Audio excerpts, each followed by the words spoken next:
Hi everyone, it's Kerry Jeffrey here from emotionalautoimmunity.com, and today I have the pleasure of talking to the very lovely Samantha Teague, and I'm just going to tell you a little bit about her before you actually get to meet her, and we'll go into our conversation. So Samantha is a former restaurant chef who had to take a step back from the demanding and stressful lifestyle to refocus on her health and family. She now works as a private chef and she blogs over at The Unskilled Cavewoman. Her daughter, Elizabeth Jo, who is 8 now, has had autoimmune issues since she was little, and she loves joining her mum in the kitchen. So welcome, Samantha. It's so lovely to meet you. It's nice to meet you too, Carrie. Been looking forward to today. Fantastic. So can you tell me what health issues do you have and how do they affect your day-to-day life? Currently, the only officially diagnosed autoimmune issue that I have is eczema.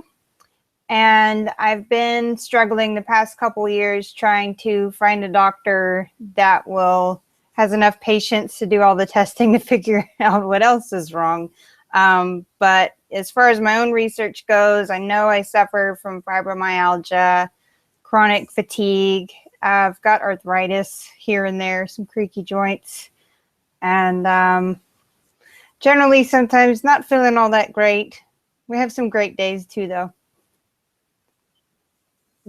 And that's such a common story, isn't it? That, you know, people know that there's something wrong and they know there's been something wrong for years, but finding a doctor who'll actually help you unravel the mystery and have the patience to do the tests, it's a really challenging thing to do, isn't it? I mean, how long have you been looking for an answer? I started having problems with gluten, I want to say just about 3 years ago, or noticing that I had a problem with it. And I haven't been super adamant about finding a diagnosis through a doctor you get discouraged when they say, oh, you're the perfect picture of health. But definitely doing lots of research online has helped me to figure out, put the little puzzle pieces together.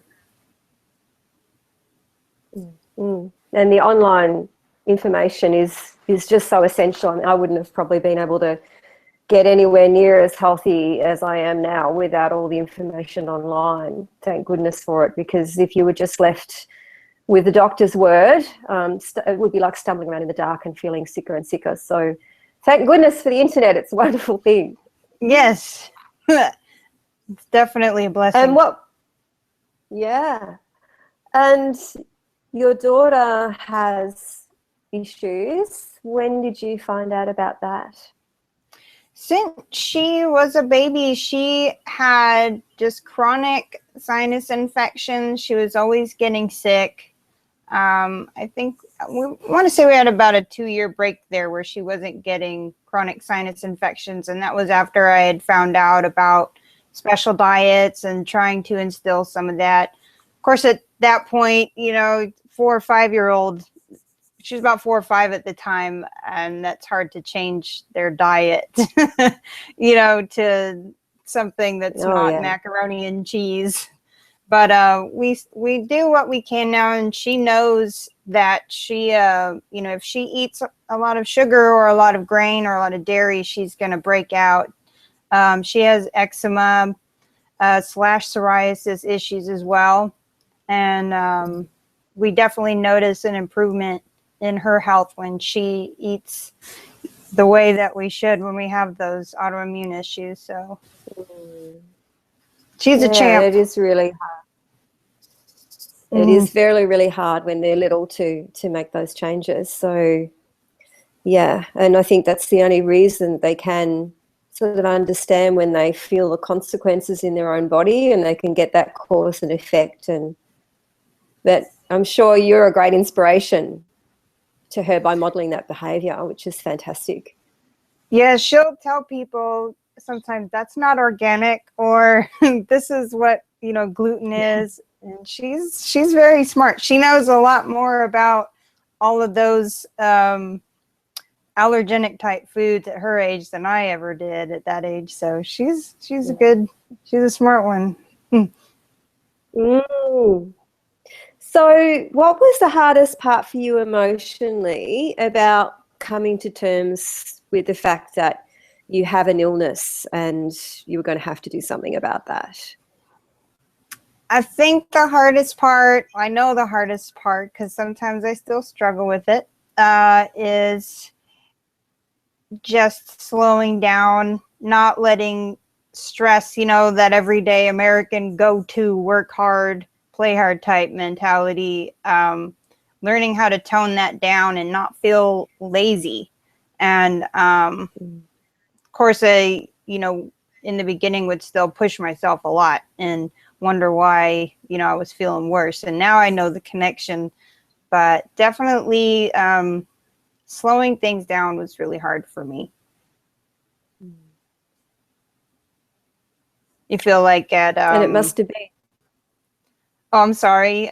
I felt like, in my early 30s, I should still have some really good energy. And I'm like, I've seen people, who are older than me that look like they're a lot more sprightly. And I guess just that frustration was really hard to get over in the beginning. Yeah.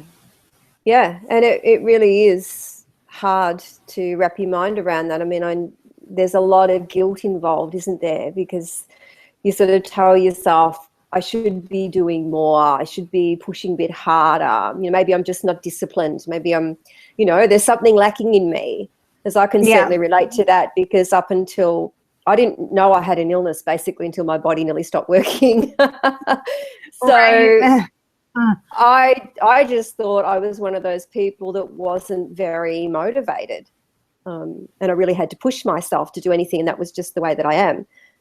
So there is all of that guilt and all of that comparisonitis, when you're looking at other people doing the things they're doing and think, why can't I be out doing that? But it really does have an effect on all of you, doesn't it? Like, it affects your mind, it affects your ability to focus, it affects your energy. I remember, I still have brain fog days. I like to call them the brain frogs. But in the beginning, it was, why can't I think straight? And trying to verbalize a sentence, sometimes it's like, it doesn't come out the way that you want to, or you forget what you're trying to say. Where did I put the salt? I'm losing my mind. What's wrong with me? And then we come to find out, well, there's a connection there. And you're not just going crazy. Your body is reacting to all the issues going on.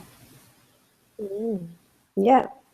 And that affects your brain, and it affects the way you think, and it affects your emotions and your mood and all of those different sorts of things. And I think a lot of people do think they're losing the plot and they're going crazy and there's something wrong with them. Yes, and it's pretty scary, isn't it? It is terrifying.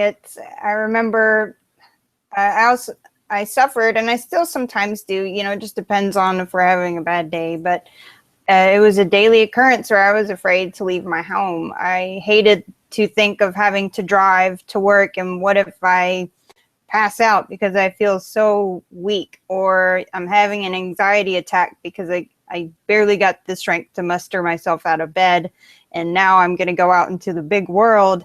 And those kinds of things will make you absolutely nuts. And then I have to go to work. We have to pay the rent, and you push yourself even further in that sense too. That constant worrying, the whittling down, the stress. And I'm so glad I'm doing a lot better than I was back then, because that I was like, I think I'm going nuts. Yeah. I know that feeling, and it's an awful one, and it's an incredibly common one. And I think that's part of the reason why I want to do these interviews, is to let people know that it's not just a physical illness. It affects your mind, it affects you emotionally, it affects every part of your body, and you're not going crazy. So I think the more people like us share our stories, that somebody's going to be sitting there and hear that and go, oh my God, it's not me. I'm not losing the plot. It's part of the condition. It's part of the reaction that I'm having. So, you know, I'm really grateful that you're telling your story, because I know there's a lot of people, particularly around your age, who are thinking, I'm too young to have anything like this. You know, Yeah. what's going on? So it's Yeah, very scary stuff. it definitely, what you're doing will help send that glimmer of hope to people. I think two of the most powerful words that we can hear, you know, anybody that has any sort of, you know, illness, physical, mental, when they hear someone say, me too, I think those two words are just magic, and it makes all that fear just dissolve. So You're absolutely right. And I couldn't agree with you more. That is. And I know from the work that I do as a therapist, that's one of the first things that I do with all of my clients, is get them to understand that they're not the only person who's ever felt that way or ever experienced that. And you can actually see the relief just come over them, because I think yes. everyone sits there thinking, it's just me. It's just me, so it must be something lacking in me because everybody else seems to be fine. And then that's definitely a powerful moment.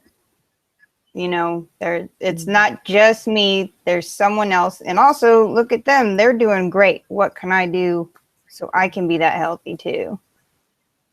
Yeah, and get that inspiration. So what positive changes or insights do you think you've had that have been a direct result of your illness? Well, kind of going back to the taking a step back, you know, finally accepting that I decided to not work full time anymore, and go back to the private chefing. And I found an amazing client to work for, and we're almost like best buddies. So that's really cool. Met someone, you know, that you work for, and it doesn't feel like work, that, you know, I'm helping somebody out, and great conversations. And we, excuse me, it was hard at first to accept working part-time, you know. I was like, oh, I'm just being lazy. I could go work more. And when I did try to push myself again and take on another client at one point, I ended up getting sick again. So that was a lesson for me that what I was doing was just fine. The bills were getting paid. The good food is on the table. I don't need anything else. I have all my Pyrex that you could think of in there. So I don't need to go work extra to purchase things that I don't need. So, and that extra time has given me more time with my daughter. I think she's a happier kiddo now that we get to hang out more often, and mommy's not working at night and weekends. And I know that I'm a happier mother, and I get to enjoy being a parent. And that's great.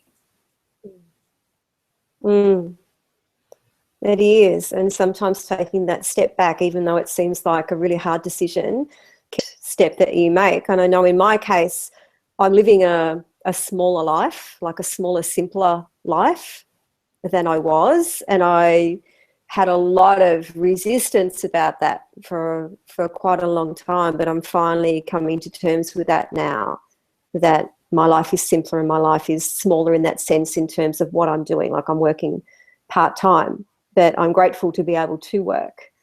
So that's a step from where I was last year. So it's all about that acceptance, isn't it? It's just saying, okay, I'm can be content with what I have and where I am, instead of where I think I should be. Exactly. I think thinking that where I should be is a dangerous phrase. You know, where we're at right now is where we're supposed to be. And that is not something I would have muttered 10 years ago. But I truly believe in that now. And that's cool that you're doing the smaller, simpler life. I think life is more manageable when it fits comfortably around us, you know? Absolutely. So you were saying before, Sam, that you haven't yet found a doctor with the patience to help you unravel where you're at. But what advice could you share about dealing with the medical profession that has been the most helpful or empowering for you? I think to be stubborn and hold your ground and keep bothering your doctor until they're sick of hearing about it. Keep asking for the tests. Keep telling them you are not in the perfect picture of health. Show them articles that you've read. And if they behave as if they are not interested in what you have to say, then it's time to get a new doctor and also continue your research and, you know, take care of yourself at the best that you can. I was fortunate enough to find a doctor for my daughter. She's a regular practicing family physician, but I heard through a community, an autoimmune community that's online for our area. They mentioned a doctor's name that spoke functional medicine. And I said, that's where I'm going to go and bring Elizabeth to. And she was just great. And she listened and she took the time to write things down and ask questions and spoke to my daughter like a person. And, you know, those type of doctors do exist, and it might take some digging and stuff, but if you look in the right places, you'll find them. Mm. Yeah, exactly. And it's you've really got to keep looking. And I think that's the hardest challenge about this whole autoimmune gig is you've got to really drive it yourself, and you've got to be persistent, and you've got to, you know, just keep thinking, okay, just keep digging, keep looking, keep interviewing doctors. They will get out there. And I think everybody reaches a point in that where they want to give up, like it just seems too hard. So what did you do in those moments when it was like, oh God, this doctor is not helping? How did you sort of find that resilience to keep going? Well, I guess it all boils down to where I'm like, if I quit here and say that this is as healthy as I'm going to be, then this is as healthy as I'm going to be. And I'm going to stay sick. If I don't keep pushing and trying to find answers, then he's going to be right. This is it. And I'm stubborn. I'm Irish. And so I keep going, you know, I keep looking. And I guess, you know, it's just really important not to lose sight of your goal. And just keep digging. Yeah. And I think what made the biggest difference for me was I believed myself. I wasn't going to be fobbed off. I knew there was something wrong, and I knew there could be more done to help me. And so I wasn't going to accept being told, you know, you're fine, it has nothing to do with your thyroid or any of that sort of stuff, or you've just got to accept your new normal. I mean, what an awful thing that is to say to somebody. You've just got to accept your new normal. Well, Ugh. no. No, I don't. Thank you. No. I think that's key. You've really got to believe in yourself, and you've got to believe that what you're experiencing is real, and you've got to believe that there is something that you can do about it. And I think we've all got to take ourselves seriously and back ourselves so that we can get the help that we deserve. Definitely. So has having your illness changed the way you feel about your body? At first I was mad at it. You know, I read that a lot of people feel that they're betrayed by themselves, and I remember feeling that, like, come on, why you got to do this to me, man? And that's not a good place to be, though, where you hate yourself. You know, you're hating a part of yourself. I I know that I wouldn't be where I'm at now if I didn't have the issues that I have. I don't think my life would be as cool as it is right now. So, accepting it is definitely, accepting the way my body works is a real good way to go about it for me. As far as physically, I don't mind having a few extra wobbly bits because I can't do 3 hours of exercise 6 days a week or whatever like I did in my early 20s. They do make little skirts on the bathing suits and things like that, so I can accept my little bit of junk in the trunk. So, but I think as women, we do struggle with that a lot. Like, oh, I don't look like I did back then, or I can't look like that because, if a lot of us that have autoimmune problems, if we exercise too much, we get really sick. And then you're set back with everything else you need to get done for that week or however long it takes you to recover. And it's like, well, either way, if I push myself or I don't, I'm, not going to be super buff. So let's just enjoy being a softer form of myself. I think that's a great way of putting it. I think my first early sign, unknowingly, of having thyroid and autoimmune issues was back when I was a kid, and I put on a lot of weight. It seemed like almost overnight I went from sort of like a normal size girl to an extra big girl. And I've always thought of myself that way, and I've been through the whole, diet shame cycle. My first diet was at 11 years old, so I've been through the whole gamut of worrying about weight and dieting and exercising and all of that sort of stuff. And now I think I'm at the point that my illness has given me a whole new relationship with my body that was already pretty good because I gave up dieting years ago.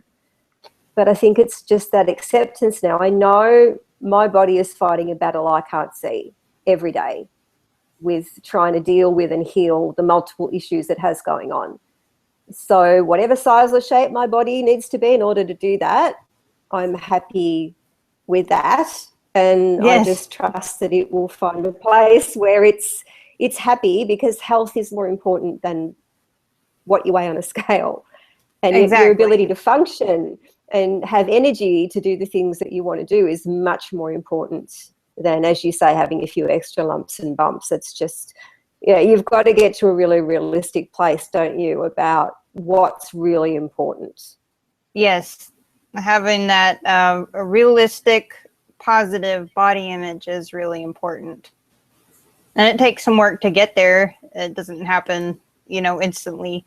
But it's definitely, as you said, I would much rather feel healthy than, look the way I think I'm supposed to look. The way we should look, right? Should is not good. Should is not exactly. Good. There's no good in saying should. That's why I put the quotes up. So where we should exactly. Yeah. So what would you most like people to understand about your illness? I think two important things where I think a lot of people that don't understand autoimmune disease is like, oh, we'll feel better. That's great. I like, everyone needs to hear the well wishes or, appreciates that anyway. But I don't think there's enough awareness that it's not something that you can just take a few pills, and then you're fine and it goes away like a cold or something. It's going to be an ongoing thing. There's going to be good days and there's going to be bad days. Even if you didn't do anything different, for some reason, there's going to be that bad day. And so I guess I wish that there was some more awareness, I guess, about the recurring part of the illness. And I don't see a lot of my friends in person these days anymore. I mean, if at first it's just because you get busy, you have kids and work and everything else to take care of, and you don't see people as much. But most of my relationships are kept online. But as far as still having that lingering agoraphobia once in a while, and you mix that with bad flare days, and you have to cancel plans, I would hope that people would understand. I'm not being flaky. People that have to have our problems, if we cancel plans for dinner that night or going to a movie or getting the kids together, it's not because we don't want to hang out with you. We would like to enjoy life outside of our safe space, but sometimes we just can't. Yeah, that's absolutely true. I was not really a social person anyway, being a little introvert at heart. But now Introvert scout. yes. But now, because it's too hard to, because most people socialize over food and go to a restaurant or something like that. And I can't do normal restaurants. I'm not prepared to risk it. It's too anxiety producing for me to go out and eat. So my compromise is I'll eat before I get there, and I just rather sit with you guys. And people have a lot of trouble understanding that. Yeah. And that's the biggest challenge I find with my illness, is that people don't respect my food choices, or they trivialize it because they honestly don't think that what I'm eating is actually making a difference to how I feel. And that if I just eat, like just eat a cake or just have a this, like, no, that is going to put me into a world of pain. And but they don't understand that. And even I notice now there's a whole lot of put downs of, gluten-free, and people mocking that or making fun of that. And until you've experienced it yourself, what eating the wrong food, the effect that has on your body, you're just not going to get it. But that would be my wish, that people would actually understand that food has a massive impact on those people who are aware of it and striving to eat well to help their health. And if they could just understand that and maybe just meet us halfway, things would be much easier. That is definitely a big issue right there, which you mentioned. And coming from, working in restaurants before and after the issues with gluten and everything else that came after that, there are chefs that respect food, but they can't understand that, you can't put the lettuce down on top of where you just cut the sandwich for this gluten-free order. I'm not saying all chefs disrespect that. There are plenty out there that are really good and adamant about allergies, but there are some that either just don't care or they think that it's not a big deal. And for those reasons, I don't eat out anymore either. There's one sushi place we'll go to because we sit in front of the chef and he'll make me a very nice, clean tuna wrap with seaweed and avocado. And you can't get more AIP than that.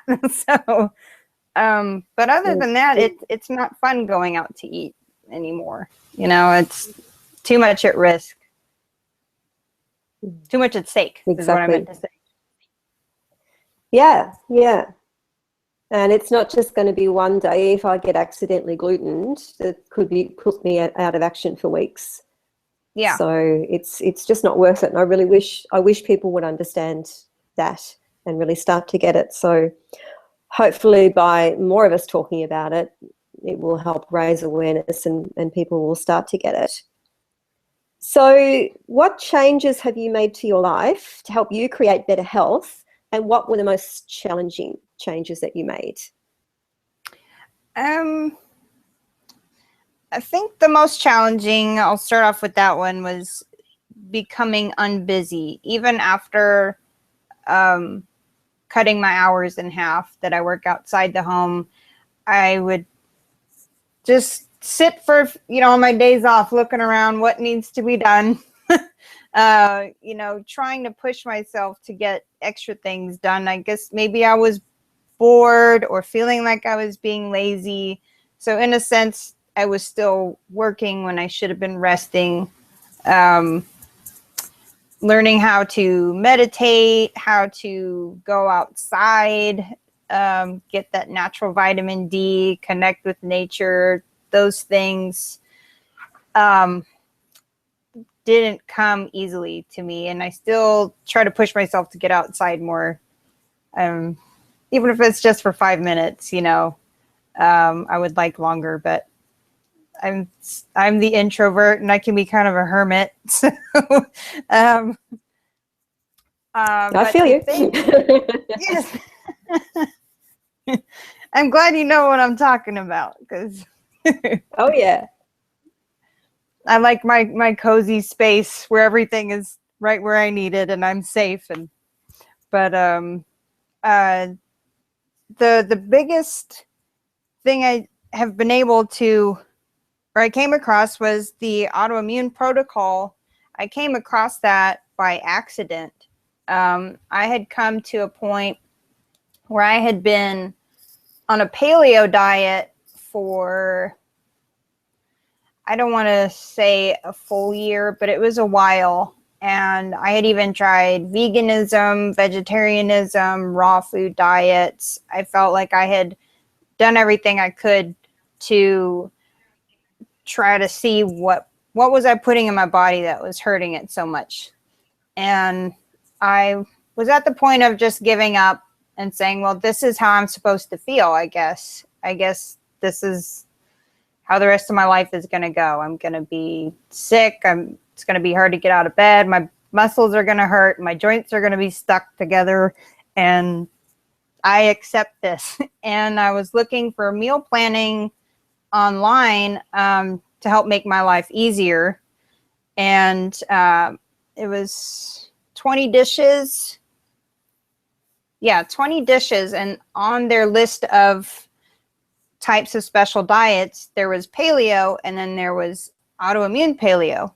And I'm like, what is this new thing? You know, and I started researching, and I'm like, this is what I need to do. And it took me almost 2 months of prep, like cutting things out of my diet and teaching myself, okay, or prepping myself for, okay, after this month, this is it. There's no cheating. You're going to do this, the full Monty, and let's do it. And that was December. Mm-hmm. And I've noticed almost instantly I had like a real big reduction in my anxiety, and my stomach wasn't hurting every single morning anymore. And I knew I was on the right track. So the autoimmune protocol is, I think it saved my life. I know it saved my life. Yes, I feel very much the same way, because when I first got ill, I was on the minimum dose of thyroxine, which is 50 micrograms. And the first thing I did was I changed my diet to the AIP, and I think that actually kept me alive and functioning and even starting to heal then, before I found a doctor who would actually prescribe me natural desiccated thyroid, and found a naturopath. So yeah, I credit AIP as saving my life as well. It's amazing the powerful effect that it has. So you sort of touched a little bit on this before, but have any of your relationships changed as a result of you becoming chronically ill? Pardon me. I don't get to see my parents as much. They live about an hour away. Originally, driving that long wasn't a big deal, but you know, now when I'm in the car for that long, it feels like everything's about to seize up, and travel seems to take a lot out of me. Excuse me. My mother does come up once a week now that it's summer and helps out with Elizabeth so I can go to work. And it's great to see her. And I'm grateful that they don't live, or that they live as close as they do, and they don't live further away. But they've been really understanding of everything. They've always been really great, understanding people, and wonderful parents. And my boyfriend, he's like from day one has always been real great about anything having to do with whatever was going on with me. I started having problems with the gluten before we became an item. So he knew that I was already messed up. Thank goodness. I didn't just spring it on him, you know. Yeah. He's a great listener. You know, if I need a shoulder to cry on, he's there. We can laugh about things. So I think, you know, I'm grateful that he is so understanding. And as far as me and my daughter's relationship goes, like I said before, you know, without having gotten this as sick as I had been, I wouldn't have taken a step back. And who knows? I mean, I could have, you know, worked even longer hours or taken different positions, because in my mind back then, excuse me, you know, restaurant chef is supposed to work, and you work towards maybe one day owning your own restaurant, and you don't have time for anybody. You don't even have time for yourself. So I'm grateful that I'm sick, so I can enjoy life with family and, you know, and loved ones. That's fantastic. And building on from that, what advice would you give the partner and the family of somebody with your illness?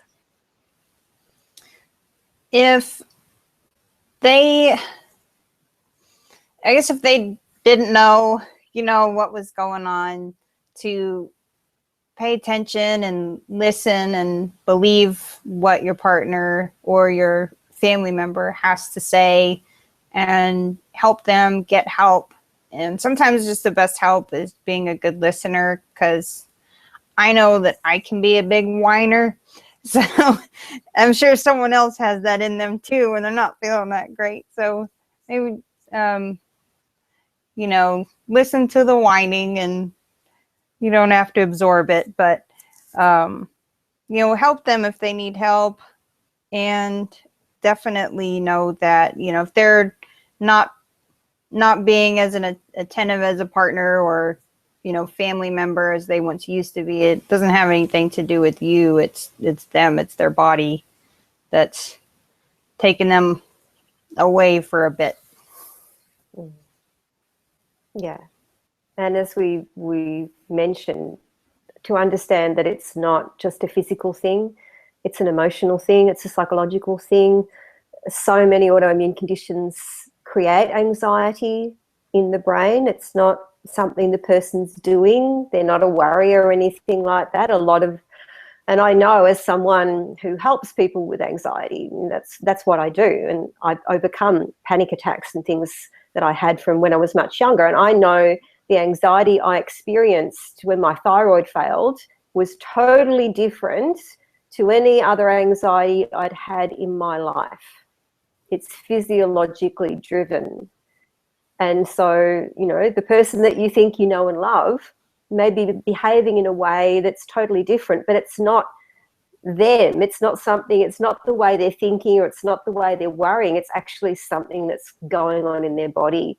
And I think people really need to understand that it affects the mind, it affects the behavior, it affects the emotions, not just the aches and pains of the body.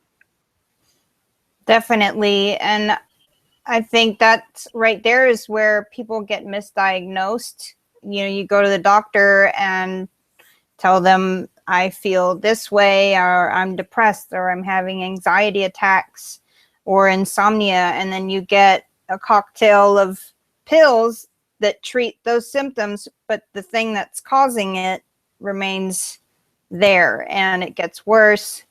And I think that's really scary, that there are people out there, you know, probably taking medications that you know, it's not going to help them. It's going to make them worse because the root cause is not being treated. Mhm. And that's very sad. I've been there too, where I thought, well, maybe I'm just nuts and maybe I should take some medicine and this is all in my head, but it's not the truth. No, I firmly believe that there are a lot of people who've been misdiagnosed with psychiatric illnesses that are actually suffering from autoimmune conditions that haven't been picked up or treated. So yes, it does have a really powerful effect on the mind, and there's not enough attention or validation given to that. So what's the one thing that you've done that's made the biggest difference to how you feel and live now? I would say accepting the changes that are going to come, along with changing your lifestyle and diet, changing your outlook on life. There are definitely going to be changes, and I have resisted a lot of them. So I speak from experience when I say that acceptance definitely helps, instead of fighting against whatever is inevitable. Excuse me. Now I enjoy the idea of, okay, so this part of my life is going to be different now. How can I alter the way that I do things so that way I can live this way and be happy? Because if I keep doing the same thing after this changes, I'm not going to be happy. I'm going to be absolutely miserable and I'm not going to get anywhere. And so definitely being flexible and just embracing it and knowing that that's part of human growth. And don't compare yourself now to your old self, because that's not healthy. And who we are right now is probably even cooler than we were a few years ago anyway. So. And that is such an important point, and I'm really glad that you brought that up, because there's a lot of grief that's associated with getting a chronic illness, and in a sense it is the end of your old life. And as you say, you've got to embrace the life that you have now and what you can make of that, and stop looking back at, you know, what used to be and what could have been, because that doorway is closed. But it doesn't mean you still can't have a wonderful, rich and happy and satisfying life. But it's dealing with the feelings that come with that, of acknowledging the loss and the grief, and moving through it to be able to then accept the now. And, you know, sometimes acceptance is an ongoing daily thing. I don't think it's that you reach one point, you just say, yep, that's it now, I'm resigned and glad of the life that I'm having. I don't know about you, Samantha, sometimes I still think this sucks. I don't want to be like this. Right. I'd rather be how I was before. But that's all part and parcel of it, I think. And it's you've just got to accept and make the most of what you've got in the day, whatever that is. So I think that's a really great point. I'm really glad you brought that up. Thank you. Yeah, it's there are moments where I would like this part, you know, to work, or, you know, be able to have this snack. And it's not like we learn how to accept change and then we're good. You know, like you said, it's a work in progress. And I think even accepting that is important too, knowing that we are going to have bad moments with the progress that we've already made. And then that's okay. It doesn't mean you failed. It just means that you're human. And that's good, because that's what we are. It's good to know that we're still human. We sure are. Yes. So tell us a little bit about your blog and what you've got on there, and how can people contact you and find out more about what you do? My blog is The Unskilled Cave Woman, and I originally started it to sort of journal my journey with AIP, and because I was fascinated with all this new stuff that myself as a chef didn't have any clue how to cook. So, and as a chef, that's always exciting. It's like, you know, a kid making mud pies in the backyard. You're like, wee, this is fun. So I wanted to, you know, journal that, and I was trying to think of a name, and I'm like, well, as skilled as I think I am, I'm really not in this area of paleo. And it made me feel totally unprepared, a little nervous, a little excited at the same time. And the name doesn't necessarily mean that you as a cook or me or anyone, you have no skills. It's embracing that part of learning something new. And so that's the unskilled cave woman. And I hope that with the blog, I'll be able to help people that do need to change their diet and lifestyle see that it's okay. You know, we don't have to make a meal complicated. It doesn't have to have all the bells and whistles. And I can feed myself and help heal myself with this stuff, and I don't have to spend all day in the kitchen. And that's where I would like it, you know, to go, and continue to build recipes. And I've met a lot of really cool bloggers and stuff so far. And I'm on Instagram now, which I wish I had started in the first place, because I have so much fun with it. I didn't know it was that much fun. Maybe it's better that I didn't, because I don't think I would have gotten anything done. So like this all day on the phone, you know? Yeah, so. Yeah. Well, thank you so much. It's just been such a delight to meet you and talk to you. And thanks for sharing your story, because I know what you've said today is going to help somebody who really needed to hear it. So thank you, and I hope to talk to you again soon. Thank you, Carrie. I had a blast talking to you, and thank you for sharing everything that you said. It's good for me to hear that stuff too. Fantastic. So I will be back as soon as I find another victim, someone else to interview. So thanks for watching, and thanks for listening, and I will see you next time. Bye.